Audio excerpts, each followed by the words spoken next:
بسم اللہ الرحمن الرحیم الحمد للہ وحدہ والصلاة والسلام علی من لا نبی بعدہ اما بعد فاعوذ باللہ من الشیطان الرجیم بسم اللہ الرحمن الرحیم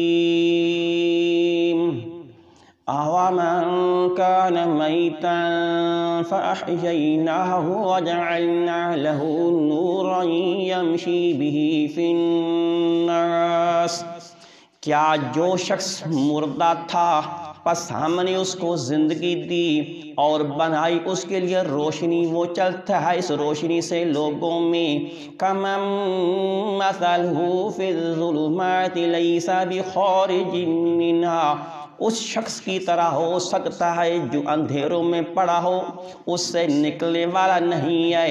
كَذَلِكَ زُيِّنَ لِلْكَافِرِينَ مَا كَانُوا يَعْمَلُونَ اسی طرح خوبصورت بنا دیا گیا کافروں کے لیے ان کے اعمال جو کچھ وہ کرتے ہیں۔ وَكَذَلِكَ جَعَلْنَا فِي كُلِّ قَرْيَةٍ أَكَابِرَ مُجْرِمِيهَا لِيَمْكُرُوا فِيهَا اور اسی طرح ہم نے بنائے ہر بستی میں بڑے بڑے مجرم تاکہ وہ اس میں چالیں چلیں اسلام کے خلاف۔ وَمَا يَمْكُرُونَ إِلَّا بِأَنفُسِهِمْ وَمَا يَشْعُرُونَ اور وہ چالیں نہیں چل سکتے مگر اپنی ہی جانوں کے خلاف، اور وہ شعور نہیں رکھتے اور وہ سمجھتے نہیں۔ وَإِذَا جَاءَتْهُمْ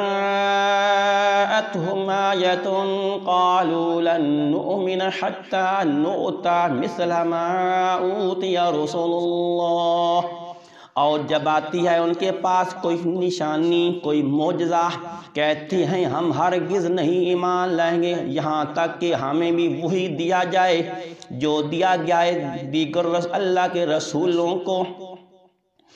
اللہ اعلم حیث یجعل رسالتہ اللہ خوب جانتا ہے کہ وہ اپنی رسالت کو کہاں رکھے۔ سَيُصِيبُ الَّذِينَ أَجْرَمُوا صَغَارٌ عِندَ اللَّهِ ان قریب پہنچے گا ان لوگوں کو جو مجرم ہے ذلت اللہ کی ہاں۔ وَعَذَابٌ شَدِيدٌ بِمَا كَانُوا يَمْكُرُونَ اور سخت قسم کا عذاب اس وجہ سے کہ وہ چالیں چلتے تھے۔ صدق اللہ العظیم۔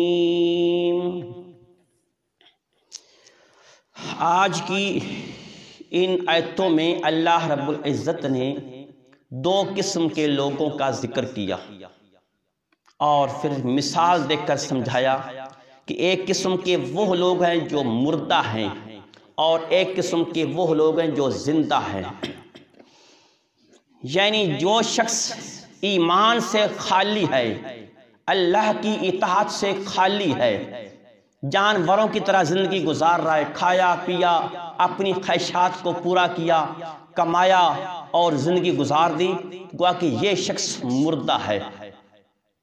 اور ایک وہ شخص ہے جو اپنی ڈیوٹی کو سمجھتا ہے، اللہ کو مانتا ہے، اس کے دل کے اندر ایمان، نور ایمان ہے، ایمان کی روشنی ہے، اللہ کی اطاعت کرتا ہے، اللہ کے لیے ڈیوٹی پوری کرتا ہے، گویا کہ یہ شخص زندہ ہے۔ اور فرمایا کہ اس کی مثال زندہ جیسی ہے۔ دنیا کی دیگر چیزیں آپ دیکھ لیجئے، سورج ہے، چاند ہے، ستارے ہیں، آگ ہے، پانی ہے، جانور ہیں، اگر یہ لوگ، یہ مخلوق اپنی ڈیوٹی پوری کر رہے ہیں، اگر آگ اپنی جلانے کی وہ صفت اس کے اندر ہے وہ پوری کر رہی ہے، پانی کے اندر پیاس بجھانے کی صفت ہے، اگر وہ پانی پیاس بجھا دیتا ہے، دیگر خوراک وہ بھوک مٹانے کی صفت رکھتی ہیں، باقی چیزیں اگر وہ بھوک نہ مٹائے، ڈیوٹی پوری نہ کرے، جانور اپنی ڈیوٹی پوری نہ کریں، وہ بھی گویا کہ مردے ہوتے ہیں۔ جو اپنا مشن نہ سمجھے، اپنی ڈیوٹی نہ پوری کرے، وہ بھی گویا کہ مردے ہیں۔ اور جو چیز اپنی ڈیوٹی پوری کر رہی ہے وہ نور ہے، وہ روشنی ہے۔ تو یہ اگر انسان کی ذمہ اللہ نے ایک ڈیوٹی لگائی ہے کہ وہ اپنے مالک کو پہچانے، میرا مالک کون ہے، میرا خالق کون ہے، مجھے روزی کون دے رہا ہے، یہ مجھے 5-6 فٹ کا وجود کس نے بخشا، بولنے کی طاقت کس نے دی، ہاتھوں میں پکنے کی طاقت کس نے دی، چلنے کی طاقت کس نے دی، مجھے عقل و دماغ کس نے دیا، سوچنے سمجھنے کی صلاحیتیں مجھے کس نے عطا کی ہیں، اور مجھے کھانے کو کون دے رہا ہے، میں کس کی دھرتی کے اوپر رہ رہا ہوں، میں کس کی آسمان تلے رہ رہا ہوں۔ تو جی اگر انسان بھی اپنے مالک کو نہ پہچانے، جانوروں کی طرح کھائے پیے اور عیاشیاں کرے، موج مزے اڑائے، اپنی خواہشات کو پورا کر لے، تو ایک جانور اور اس انسان میں کوئی فرق نہیں ہے، بلکہ یہ تو ان جانوروں سے بھی کیا گزرا ہے، اولئک کالانعام بل ہم اضل، فرمایا یہ تو جانوروں سے بھی کیا گزرے ہیں۔ کیوں؟ جانور کے اوپر اللہ نے کوئی شریعت یا کوئی حد یا کوئی قانون نافذ نہیں کیا، لیکن انسانوں کے اوپر اللہ نے کچھ نہ کچھ قانون نافذ کیے ہیں۔ جو اللہ کے اس قانون کو سمجھ نہیں رہا، جو اللہ کے ڈیوٹی کو سمجھ نہیں رہا، جانور پھر بھی اپنے مالک کو پہچانتا ہے۔ ایک جانور کی رسی کھول دو نا، کسی گائے کی، بھینس کی، بکری کی، بچے کٹے کی رسی کھول دو، اس کو اپنی ویلی سے باہر نکال دو، وہ سارا دن جب کھیتوں میں چر چو کے بلا کر شام کو اپنے قلعے پہ پہنچ جائے گا۔ اس کو پتا ہے یہ میرے مالک کی حویلی ہے، مجھے مالک یہاں پانی دیتا ہے، مجھے چارہ ڈالتا ہے اس کھلی پہ، وہ پہنچ جائے گا۔ کتے کی رسی کھول دو، اس کو اپنی حویلی سے باہر نکال دو، بے لا کر وہ بھی کہیں نہ کہیں گھوم گھما کے اپنی حویلی میں آ جاتا ہے۔ اس کو رات کو یعنی ساری رات وہ پہرا دیتا ہے، دن کو پہرا دیتا ہے، مالک کی حویلی کی، اس کے مال کی نگرانی کرتا ہے۔ اس کو چائے روٹی سوکھی ڈالو، لسی ڈالو، جو بھی ڈالو، کچھ بھی نہ ڈالو، لیکن پھر بھی مالک جب اس کی اپنی حویلی میں جاتا ہے تو دم ہلاتا ہوا مالک کے قدموں میں وہ آ جاتا ہے۔ وہ جانتا کہ یہ میرا مالک ہے، مجھے دن رات یہ لسی ڈالتا ہے، دودھ ڈالتا ہے، مجھے روٹی دیتا ہے، وہ مالک کو پہچانتا ہے۔ لیکن ایک انسان ہو کر وہ اپنے حقیقی مالک کو بھول گیا، جس کا وہ صبح و شام کھاتا ہے، اس کی ہر نعمتیں کھاتا ہے، اس کی دھرتی پہ رہ رہا ہے، لیکن آکڑ کے چلتا ہے۔ اذان ہوتی ہے، اس کو پتہ نہیں کہ میرے مالک کی طرف سے آواز آئی ہے کہ حی علی الصلاۃ، اور نماز کی طرف، اس کو پتہ ہی نہیں ہے۔ صبح کے وقت اذان ہوتی ہے، الصلاۃ خیر من النوم، نماز نیند سے بہتر ہے، لیکن وہ خواب غفلت سویا پڑا ہے، اس کو پتہ نہیں میرا مالک کون ہے۔ تو جو اپنی مالک کی پہچان نہ کرے تو اللہ فرماتے ہیں وہ بالکل مردوں کی طرح ہے، جانوروں سے بھی کیا گزرا ہے، اسی کا ذکر اللہ پاک نے ان کی تم کیا۔ تو اس لیے انسان کو چاہیے کہ اپنا رویہ درست کریں، اپنے مالک کو پہچانیں، اپنے اندر نور ایمان پیدا کریں، اللہ کی اطاعت وہ کرے، رب کی فرما برداری کرے، تاکہ رب کی نظر بندہ مقبول بن جائے۔ یہ رب کی پہچان ہی نہ کرے، مالک کی پہچان نہ کرے، کھائے مالک کا گن کسی اور کے گائے، تو پھر وہ بندہ نمک حرام ہوتا ہے، وہ حد حرام ہوتا ہے کہ مالک کی نعمتیں کھا کر، مالک کی دھرتی پر رہ کر، مالک کی دی ہوئی صحت، مالک کی دی ہوئی نعمتیں، مالک کا دیا ہوا وجود، وہ سب کچھ استعمال کر کے پھر رب کو نہ یاد کرے، تو اس سے بھی کوئی بڑا نمک حرام نہیں ہوتا۔ أَوَمَنْ كَانَ مَيْتًا فَأَحْيَيْنَاهُ وَجَعَلْنَا لَهُ نُورًا يَمْشِي بِهِ فِي النَّاسِ، اللہ فرماتے ہیں کیا جو شخص مردہ تھا، یعنی گمراہی کی زندگی گزار رہا تھا، جہالت کی زندگی گزار رہا تھا، بے دینی کی زندگی گزار رہا تھا، بالکل مالک کی پہچان کوئی نہیں، اپنی ڈیوٹی نہیں سمجھ رہا، اللہ کی توحید کو نہیں اپنایا، اللہ کی اطاعت کو نہیں اپنایا، اللہ کے سامنے سر نہیں جھکایا، ایمان ہی نہیں قبول کیا، رب کی اطاعت ہی نہیں قبول کی، تو گوا کہ وہ مردہ ہے۔ أَوَمَنْ كَانَ مَيْتًا فَأَحْيَيْنَاهُ، اللہ کہتے ہیں کیا جو شخص مردہ تھا، ایک بے جان دھڑ اور جسم تھا، تو اللہ کہتے ہیں ہم نے اس کو زندگی دے دی، اس کو توفیق دی، وہ ایمان والا بن گیا۔ وَجَعَلْنَا لَهُ نُورًا يَمْشِي بِهِ فِي النَّاسِ، ہم نے اس کے لیے ایمان کی روشنی بنا دی، بس وہ لوگوں میں چلتا ہے، اللہ کا نیک بندہ بن گیا، ایمان قبول کر لیا، اللہ کی اطاعت کو قبول کر لیا، رب کے سامنے جھکنے لگ گیا، رب نے توفیق دی، یہی ایمان کی روشنی ہے۔ ہم نے اس لیے روشنی بنائی، یہی وہ روشنی ہے، وہ لوگوں میں چلتا ہے لیکن اس کے ساتھ روشنی بھی چل رہی ہے۔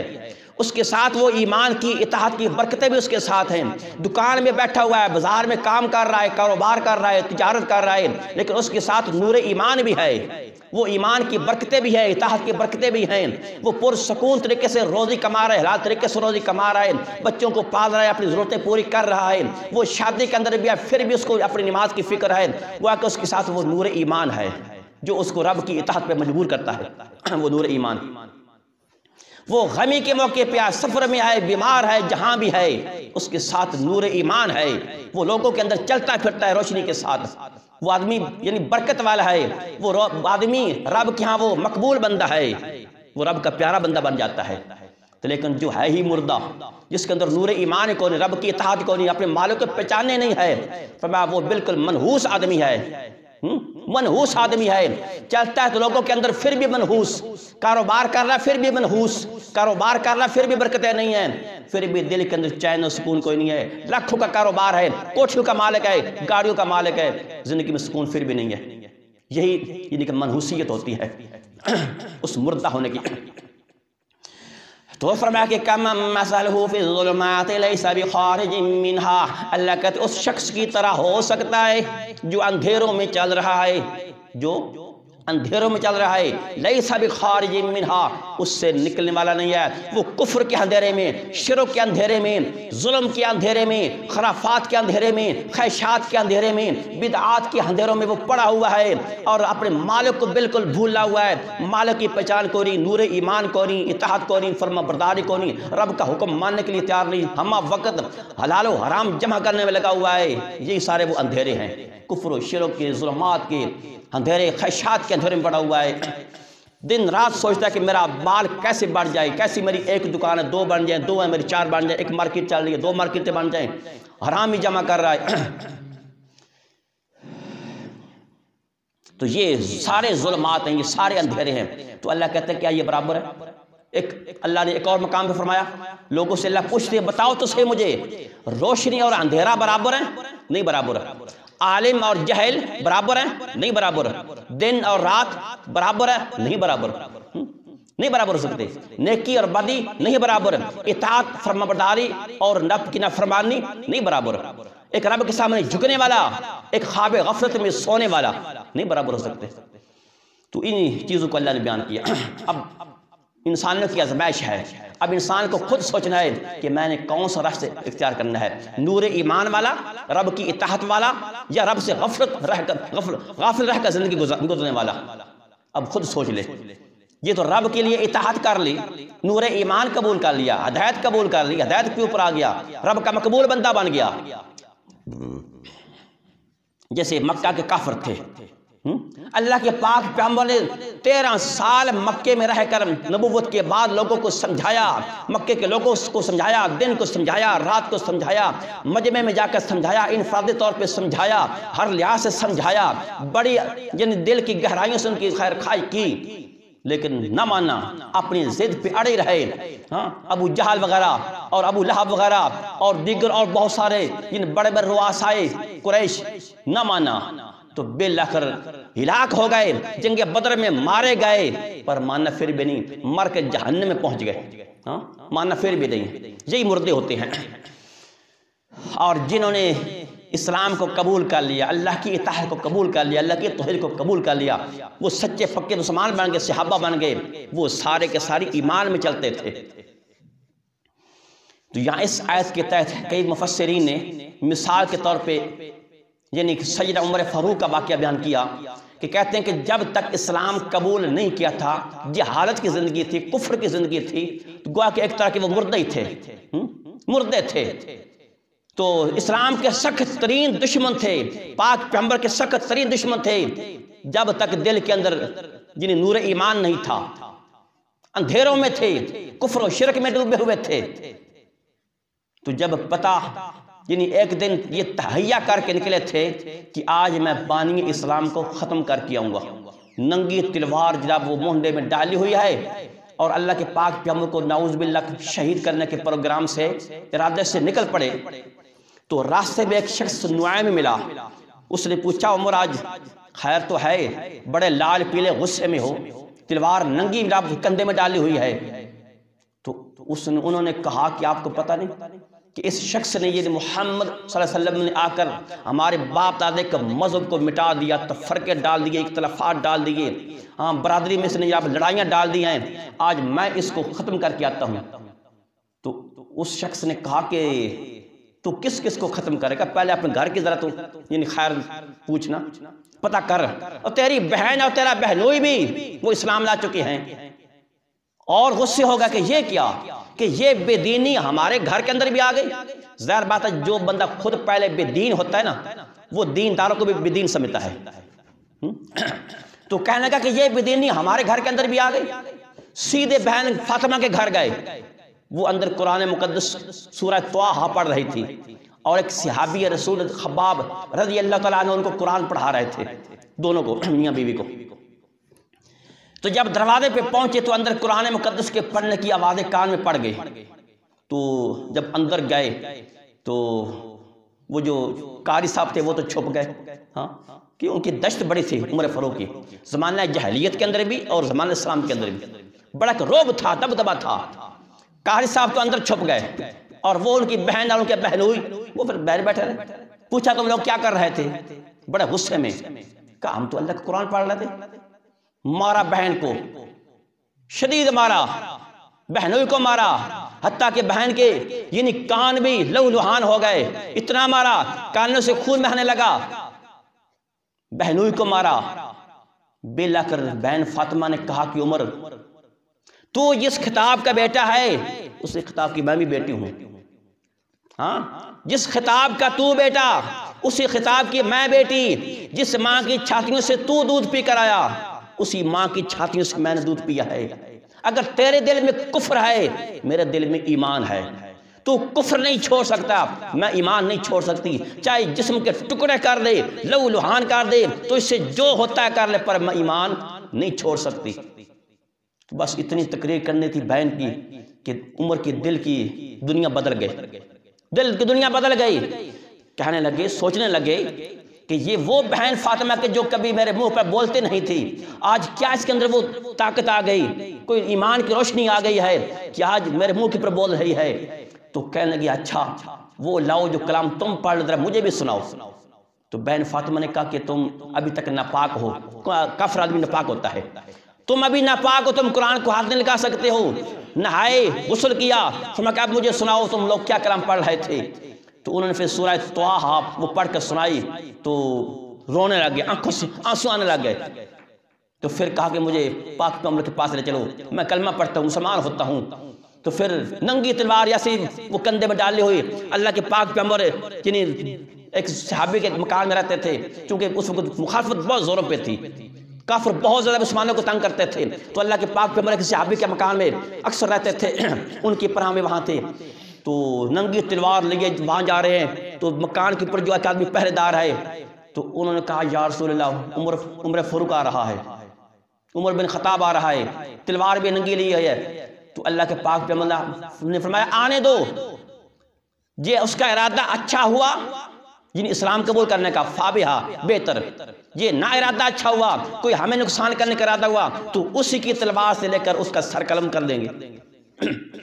تو اللہ کے پاک پیغمبر نے 2-3 دن پہلے ہی دعا مانگی تھی، اے اللہ عمر بن حشام یعنی ابو جہل کو یا عمر بن خطاب کو، اللہ یہ دونوں یعنی بڑے مالدار بھی ہیں اور بڑے سردار بھی ہیں اور بڑے دبدبے روح والے بھی ہیں، اللہ ان میں سے تو جس کو چاہے ہدایت دے دے۔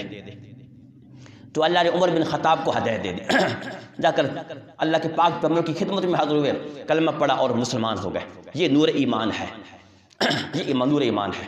پھر صحابی رسول بن گئے، سسر بن گئے اللہ کے پاک پیغمبر کے، پھر عمر فاروق بن گئے۔ تو یہی ہے نور ایمان۔ اور ایک ابو جہل جو کفر پہ مر گیا، ضد پہ ڈٹا رہا، اور حتیٰ کہ میدان بدر کے اندر بھی 70 آدمیوں کو لے ڈوبا، ان کو مرمانے کا بھی یعنی ذریعہ یہی بنا ابو جہل۔ تو اللہ کہتے ہیں کیا یہ دونوں برابر ہیں؟ نہیں برابر ہو سکتے۔ ہاں، اس طرح انڈیا کی ایک لڑکی تھی، 14 سال کی لڑکی تھی، یہ چند سال پہلے کی بات ہے، وہ مسلمان ہو گئی۔ مسلمان ہوئے تو اس کا جو پورا گھرانہ تھا وہ کٹر ہندو تھے، سخت قسم کے وہ ہندو تھے، اسلام کے مخالف، بہت زیادہ مخالفت کرتے تھے۔ تو یہ 14 سال کی بچی تھی، لڑکی تھی، کلمہ پڑھا، مسلمان ہو گئی۔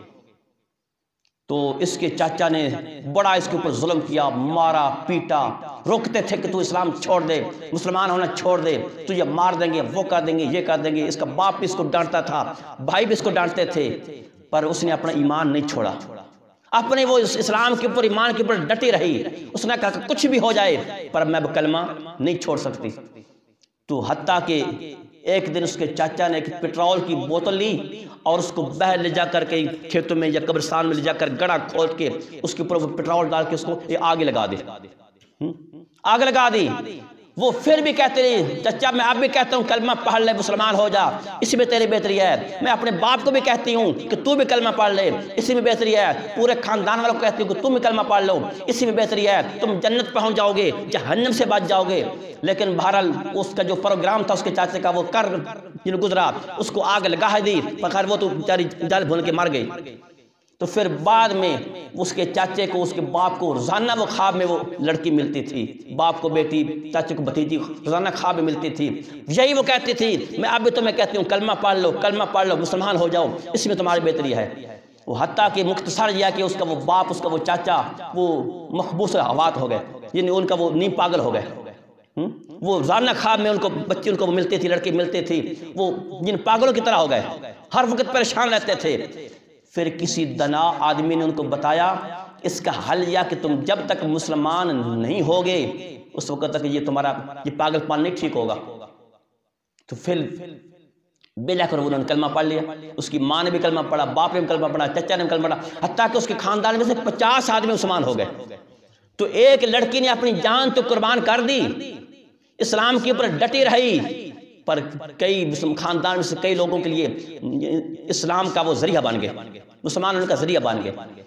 تو اس لیے دوستوں جو آج اگر ہم بھی اپنے اسلام کے اوپر ڈٹ جائیں، اللہ کی اطاعت کے اوپر ڈٹ جائیں، عورتیں بھی ڈٹ جائیں تو مرد سیدھے ہو سکتے ہیں۔ اگر عورت اپنا تھوڑا سا یعنی ایمان کا مظاہرہ کرے تو مرد سیدھا ہو سکتا ہے۔ تو ہم یہ نوجوان ہمارے اگر اپنے اسلام کے اوپر ڈٹ جائیں، اللہ کی اطاعت کے اوپر ڈٹ جائیں، اللہ کے قرآن کے اوپر ڈٹ جائیں، تو کئی لوگ اللہ آپ کے ذریعے لوگوں کو ہدایت دے سکتا ہے۔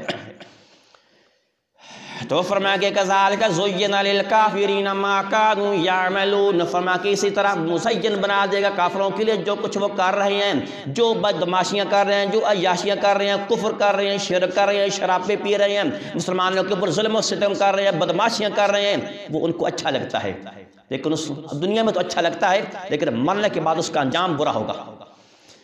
وَكَذَلِكَ جَعَلْنَا فِي كُلِّ قَرْيَةٍ أَكَابِرَ مُجْرِمِيهَا لِيَمْكُرُوا فِيهَا، فرمایا کہ اسی طرح ہم نے ہر بستی کے اندر، ہر گاؤں شہر کے اندر فرمایا کہ بڑے بڑے مجرم بنائے جو اسلام کے خلاف چالیں چلتے ہیں۔ یعنی نبیوں کے زمانے کے اندر بھی بڑے بڑے فرعون جیسے، نمرود جیسے، قارون جیسے، شداد جیسے اور قومیات کے لوگ بڑے بڑے یعنی اسلام کے مخالف، پاک پیغمبر کے زمانے کے اندر کفار مکہ کے بڑے بڑے رؤساء، بڑے بڑے جہلا لوگ جو اسلام کے خلاف سازشیں کرنے والے تھے، فرمایا کہ مجرم بنائے لیمکروا فیہا، تاکہ وہ اسلام کے خلاف چالیں چل رہے ہیں، سازشیں کر لیں، پاک پیغمبر کے خلاف چالیں چل لیں، میرے قرآن کے خلاف چالیں چل رہے ہیں، مسلمانوں کے خلاف چالیں چل لیں۔ وما یمکرون الا بانفسہم وما یشعرون، اور اللہ کہتے ہیں وہ چالیں نہیں چلتے، سازشیں نہیں کرتے، پراپوگنڈے نہیں کرتے مگر اپنے خلاف، اگرچہ وہ لگے تو ہیں اسلام کو مٹانے کے لیے، بانی اسلام کو ختم کرنے کے لیے لگے ہوئے ہیں، مسلمانوں کو ختم کرنے کے لیے لگے ہوئے ہیں، قرآن کو مٹانے میں لگے ہوئے ہیں کہ کس طریقے سے یہ اسلامی نظام ختم ہو جائے۔ اگر کسی ملک میں کوئی اسلامی قانون نافذ ہو جاتے ہیں وہ اس کو ختم کر کے دم لیتے ہیں، لاکھوں اربوں خربوں ڈالر لگا دیتے ہیں، اپنے بندے مروا دیتے ہیں، اسلام کو مٹانے کے لیے، قرآن کو مٹانے کے لیے، مسلمانوں کو مٹانے کے لیے، پاک پیغمبر کی یعنی کہ ذات کو مٹانے کے لیے لگے رہتے ہیں۔ تو اللہ کہتے ہیں کتنا کر لیں گے؟ کسی زمانے میں کبھی اسلام ختم ہو گیا؟ وما یمکرون الا بانفسہم وما یشعرون، اللہ کہتا ہے جو چالیں چل رہے ہیں، جو پراپوگنڈے کر اپنے ہی خلاف کر رہے ہیں، اپنے خلاف کیا کر رہے ہیں؟ دنیا کی زندگی مختصر زندگی ہے، فرمایا کہ جو ہی دنیا کی زندگی پورے کی مریں گے تو سیدھا جہنم پہنچ جائیں گے۔ آج تو میرے اسلام کو مٹانے میں لگے ہوئے ہیں، میرے قرآن کو مٹانے میں لگے ہوئے ہیں، لیکن مر کر کل خود جہنم پہنچ جائیں گے، گویا کہ یہ سائنس اپنے خلاف کر رہے ہیں، اللہ کا کچھ نہیں بگاڑیں گے۔ فرض محال اگر دنیا سے سارا اسلام مٹ جائے، قرآن مٹ جائے، مسلمان مٹ جائیں، لیکن ہو تو نہیں سکتا کہ یک وقت سارے دنیا سے مسلمان مٹ جائیں یا قرآن مٹ جائے، ہو تو نہیں سکتا۔ فرض محال اگر ہو بھی جائے، دنیا میں سارے کافر رہ جائیں، اپنی خواہشات پوری کریں، جانوروں کی طرح زندگی گزاریں، تو کب تک دنیا میں رہ لیں گے؟ تو اس کو اللہ پاک دنیا کے نظام میں نہیں رہنے دے گا، اللہ قیامت برپا کر دے گا۔ تو یہ اس وقت جو دنیا کا نظام ہے، یہ صرف قرآن کی وجہ سے، اسلام کی وجہ سے، یا کچھ اللہ کے لیے مخلص مسلمان ہیں ان کی وجہ سے جو دنیا کا نظام ہے، کافر ان کی وجہ سے کھا رہے ہیں اور عیاشیاں کر رہے ہیں۔ جب نہ دین رہے گا، نہ اسلام رہے گا، نہ قرآن رہے گا، تو اللہ کہتے ہیں پھر یہ کافر بھی نہیں رہیں گے، پھر میں قیامت برپا کر دوں گا۔ وَإِذَا جَاءَتْهُمْ آيَةٌ قَالُوا لَن نُؤْمِنَ حَتَّى نُؤْتَىٰ مِثْلَ مَا أُوتِيَ رُسُولُ اللَّهِ، فرمایا کہ مکے کے کافروں کی حالت یہ آئے، ان کی سوچ یہ آئے، اللہ کہتے ہیں جب بھی میرے پاک پیغمبر نے ان کے پاس کوئی نشانی لائی، کوئی معجزہ دکھایا، تو آگے سے اکڑ کر کہتے ہیں کہ ہم اس وقت تک نہیں ایمان لائیں گے، ہم اس شخص کو کیسے نبی مانیں؟ دنیا کا غریب انسان ہے، کاروبار اس کا کوئی نہیں، کوٹھیاں اس کے کوئی نہیں، گاڑیاں اس کے پاس کوئی نہیں، مارکیٹیں اس کے نہیں چلتی، تو اس وقت ہم مانیں گے کہ یہ نبوت ہمیں ملے، نبوت ہمیں مل جائے۔ وہ کہتا ہے کہ اگر کوئی نبی ہونا ہوتا تو کم از کم یہ دو ہمارے قریب کی بستیاں، ایک ہمارا مکہ شہر، ایک طائف شہر جو ہمارے قریب ہے، ان دو بستیوں میں سے کوئی بڑے سے بڑا کوئی مالدار آدمی ہوتا، کوئی بڑا سیٹھ آدمی ہوتا، جس کی جب زمینیں ہوتی، مربع ہوتے، اس کی گاڑیاں ہوتی، اس کی مارکیٹیں ہوتی، وہ دنیا کا سیٹھ آدمی ہوتا، تو اس کو یہ نبوت ملتی، تو پھر اس کے دائرے میں بیٹھے ہوئے ہم بھی اچھے لگتے، حکا ہوتا، جب چارپائیاں ہوتی، جب بڑی گرم محفل ہوتی، دنیا کا آنا جانا ہوتا، اور بڑے بڑے مالدار کاروباری لوگ آتے، جب دنیا کی باتیں ہوتی، کاروبار کی باتیں ہوتی، پھر ہم بھی بیٹھتے تو اچھا ہوتا۔ تو یہ کیا غریب آدمی ہے، نہ اس کے پاس دنیا کا مال، نہ کوٹھیاں، نہ کاریں۔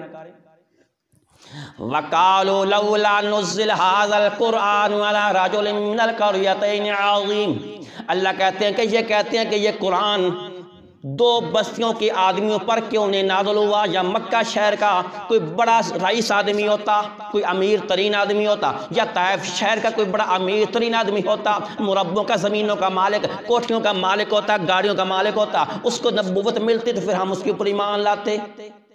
تو اللہ نے اس کے جواب میں فرمایا کہ میں نے تو روزی بھی لوگوں کے قبضے میں نہیں دی کہ جس طرح وہ چاہے روزی تقسیم کریں، روزی بھی میں اللہ نے اپنے ہاتھ میں رکھی ہے، میں جس کو چاہتا ہوں زیادہ دے دیتا ہوں، جس کو چاہتا ہوں روزی تھوڑی دے دیتا ہوں، جس کو چاہتا ہوں امیر کا دیتا ہوں، جس کو چاہتا ہوں غریب کا دیتا ہوں۔ تو نبوت والا مقام میں تمہارے حوالے کر دیتا، تم کو ٹھیکے دار بنے ہو، تم جس کو چاہو نبی بنا دو۔ تو اگر اللہ پاک نے لوگوں کے ذمہ نبوت لگائی ہوتی ہے کہ تم جس کو چاہو نبی بنا لو، تو کیا ہمارے نبی پاک کو نبوت ملتی؟ مکہ کے لوگ ہمارے نبی کو جنہیں نبی کا انتخاب کرتے نہ کرتے، وہ تو ابو جہل کے حق میں ووٹ دیتے کہ یہ ہمارا نبی ہونا چاہیے۔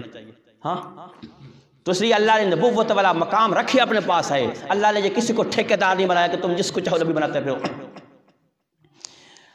اللہ اعلم حیث یجعل رسالتہ، اللہ خوب جانتا کہ وہ اپنی نبوت، اپنی رسالت، اپنا پیغام کس کے ذمہ لگائے، کس کو نبی بنائے۔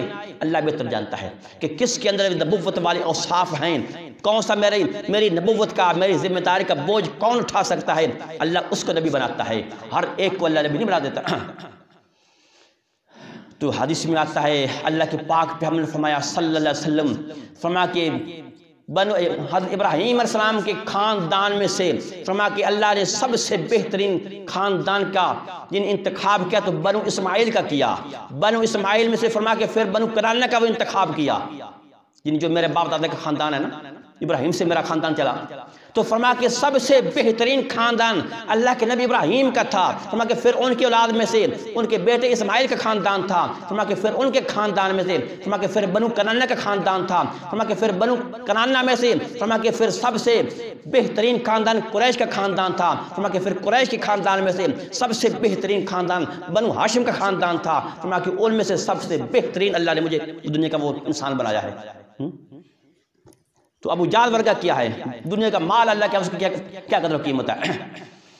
تو فرمایا کہ سَيُصِيبُ الَّذِينَ جَرَمُوا صَغَارٌ عِندَ اللَّهِ، فرمایا کہ ان قریب پہنچے کا عذاب ان مجرموں کو ذلت پہنچے گی، ذلیل ہو کر مر جائیں گے، جو اسلام کے خلاف سازشیں کرتے ہیں، جو بڑے بڑے اسلام کے خلاف چالیں چلتے ہیں، دشمن کے سر غننے، فرمایا کہ اسلام کے دشمن، بے پاک پیغمبر کے دشمن، قرآن کے دشمن، فرمایا کب تک یہ زندگی گزار لیں گے، کب تک سکون کی زندگی گزاریں گے؟ فرمایا ایک وقت آئے گا ان کو ذلیل ہونا پڑے گا، وَعَذَابٌ شَدِيدٌ بِمَا كَانُوا يَمْكُرُونَ، فرمایا کہ سخت قسم کی ان کو سزا ملے گی اس وجہ سے جو وہ چالیں چلتے ہیں، دنیا کے اندر بھی ذلیل ہو کر مریں گے اور مر کر جہنم پہنچ جائیں گے۔ تو اسلام کی مخالفت کرنے سے کوئی فائدہ نہیں ہے، قرآن کی مخالفت کرنے کا کوئی فائدہ نہیں ہے۔ آج جا کر میرے دوستو فائدہ اللہ کی اطاعت کے اندر ہے، رب کی فرما برداری کے اندر ہے، رب کے سامنے ساری جھکانے کے اندر ہے۔ جو رب کے سامنے ساری یعنی سارے کھڑا کر کے اکڑ کے چلتا ہے، بے لا کر اس کو ایک دن جھکانی پڑتا ہے، اس کو ذلیل ہونا پڑتا ہے، تو وہ ذلت کی زندگی گزارتا ہے، مرنے کے بعد جہنم پہنچ جاتا ہے۔ تو اس لیے میرے دوستو عزیزو، اللہ نے یہ ہمیں زندگی دی ہے، انسانوں کی آزمائش ہے کہ اللہ نے انسان کو دو راستے بتا دیے، ایک اسلام والا، اپنی فرما برداری والا، اپنے سامنے جھکنے والا، اور ایک شیطان کا راستہ، اکڑ کے زندگی گزار، اسلام کے خلاف سازشیں چلنے والی زندگی گزار۔ پھر اس کا انجام بتا دیا کہ رب کے سامنے جھکے گا، رحمان کے سامنے جھکے گا، مرنے کے بعد جنت تیرے لیے تیار ہے۔ شیطان کی مانے گا، شیطان کے پیچھے لگ کے شیطان کو اپنا امام، اپنا پیشوا ماننے گا، اس کا انجام پھر جہنم ہے۔ اب بندے کی اپنی مرضی ہے کہ کون سا رستہ اپناتا ہے، قرآن والا، دین والا، اسلام والا، پاک پیغمبر کی اطاعت والا، اللہ کی اطاعت والا، یا شیطان کی اطاعت والا۔ تو پھر بندہ اپنا انجام بھی سوچ لے۔ اس لیے ہمیں چاہیے کہ ہم وہ راستہ اپنائیں جو راستہ اللہ کے قرآن کا ہے، پاک پیغمبر کا طریقہ ہے، اللہ کا فرمان ہے، اللہ کا حکم ہے۔ آج تھوڑی سی زندگی ہے، اس کے پیچھے چلیں اور مرنے کے بعد ہماری زندگی کامیاب ہو جائے۔ تو یہی حق کا راستہ ہے میرے دوستو، قرآن کے علاوہ سارے راستے جھوٹے ہیں، ہاں سارے راستے باطل ہیں اور اللہ کی عذاب کا ذریعہ بنے گا قرآن کے علاوہ۔ ایک بار ترجمہ سن لیجیے، أَوَمَنْ كَانَ مَيْتًا فَأَحْيَيْنَاهُ وَجَعَلْنَا لَهُ نُورًا يَمْشِي بِهِ فِي النَّاسِ، کیا جو شخص مردہ تھا پھر ہم نے اس کو زندگی دی اور ہم نے اس کے لیے روشنی بنائی، یعنی ایمان کی روشنی، اطاعت کی روشنی۔ یمشی بہ فی الناس، وہ چلتا ہے لوگوں میں اس نور کے ساتھ، کمم مثلہ فی الظلمات، اس شخص کی طرح ہو سکتا ہے جو اندھیروں میں پڑا ہے، لیس بخارج منہا، ان اندھیروں سے نکلنے والا نہیں۔ کذالک زین للکافرین ما کانوا یعملون، اسی طرح خوشنما بنا دیا گیا کافروں کے لیے جو کچھ وہ برے کرتوت کر رہے ہیں۔ وکذالک جعلنا فی کل قریۃ اکابر مجرمیہا، فرمایا کہ اسی طرح ہم نے بنائے ہر بستی میں بڑے بڑے مجرم، لیمکروا فیہا، تاکہ وہ ان بستیوں میں رہ کر اسلام کے خلاف چالیں چلے۔ وما یمکرون الا بانفسہم وما یشعرون، اور وہ چالیں نہیں چل سکتے مگر اپنے ہی خلاف اور وہ شعور نہیں رکھتے۔